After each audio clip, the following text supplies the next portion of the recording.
The pickup segment in ASEAN is a very competitive one, with lots of players trying to steal sales from each other, and as a result, they're all becoming more sophisticated and more luxurious. This has left Isuzu in a little bit of a lurch with its previous generation D-Max, but now there's a new one. So let's go have a closer look.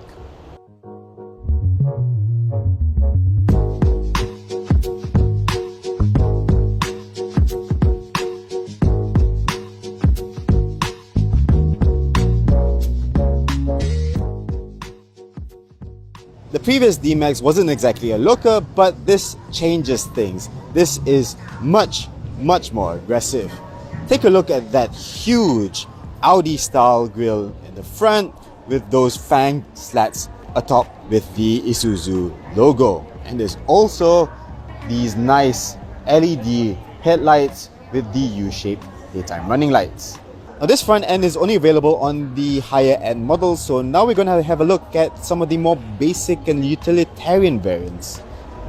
The front end on this variant is a little different, and while it still looks quite aggressive, you can see that the grille is slightly smaller, still with those fang slats. And down here you got more conventional air intakes as well. Now we're going to go back to the higher end models to see some of the other details. The side profile, as you can see here, is a little bit more streamlined, and in fact Isuzu says that this has been honed aerodynamically in the wind tunnel.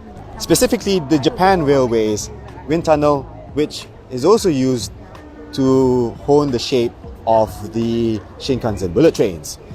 If you look down here, there is a flat panel underbody, and if you look at the wheels on this V-Cross model, these 18-inch wheels have a bit of a flat face to them, and these also look to be more aerodynamically efficient. This V-Cross model is also the only one to get these dark grey fender flares. The other models don't have that. Now the rear end is again more modern than before. Over here you've got these twin barrel LED taillights, and down here the bumper is better integrated into the rest of the bed. Now again, this rear bumper is only available on the higher end models. The base spec model that we saw earlier, that gets a separate rear bumper. And if you get the really basic single cab lowrider model, you don't even get a rear bumper at all.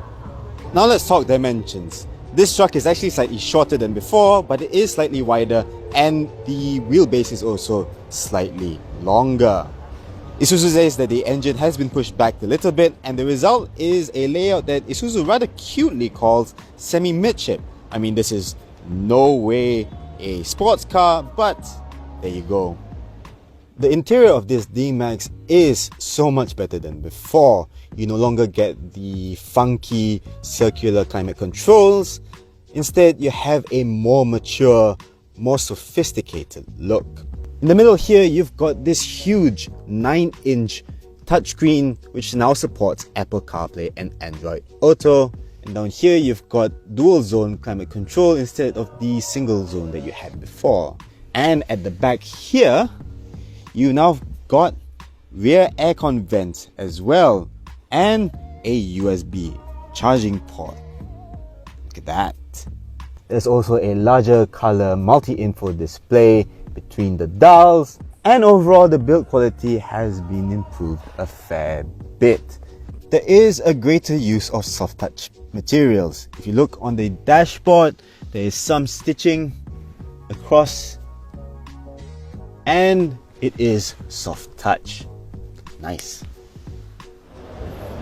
With the longer wheelbase, there is a lot more space at the back, and the rear backrest isn't so horrifically upright like it is on the previous model.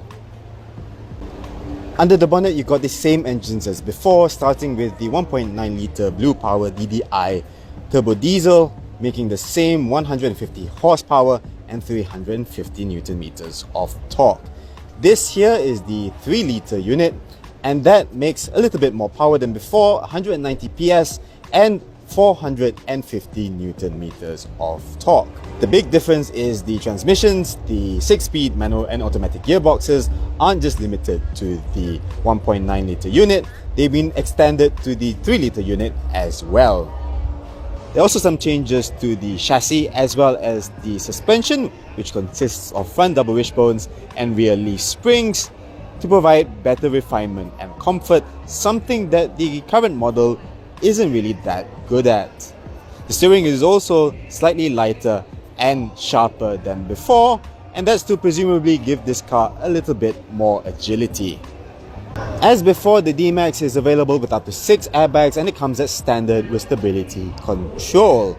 However, unlike some of its newer rivals such as the Ford Ranger and the Mitsubishi Triton, the D-Max does not come with autonomous emergency braking, which is a little bit of a shame. So there you have it, that's all you need to know about the brand new Isuzu D-Max. What do you think about the looks and the equipment on board? Let us know in the comment section. And while you're at it, what do you think of this huge off-road style modified D-Max at the back? It looks pretty cool, doesn't it? Until next time, thank you for watching.